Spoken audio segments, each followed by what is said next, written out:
Eastern Daylight Time. At 7:53 p.m. Eastern Daylight Time, a severe thunderstorm was located near North Vernon, or 13 miles northeast of Seymour, moving northeast at 45 miles per hour. Expected hazards include 70 miles per hour wind gusts. This is a radar-indicated threat. The following impacts are expected. Expects considerable tree damage. Damage is likely to mobile homes, roofs, and outbuildings. This severe thunderstorm will be near Westport and Butlerville around 8:05 p.m. Eastern Daylight Time. Let's in Nebraska around 8:10 p.m. Eastern Daylight Time. Other locations in the path of this severe thunderstorm include Millhausen and New Point.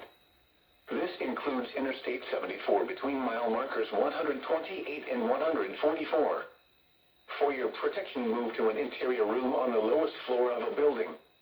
Repeating, a severe thunderstorm warning has been issued until 8:45 p.m. Eastern Daylight Time for the following counties in Indiana: Bartholomew, Decatur, Jennings, and Rush.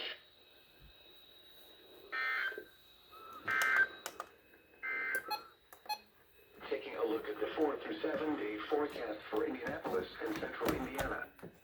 Friday night. Mostly cloudy with a 30% chance of rain showers through midnight, then partly cloudy toward daybreak. Lows in the lower 40s. Southwest winds 5 to 10 miles an hour with gusts to around 20 miles an hour drifting to the northwest.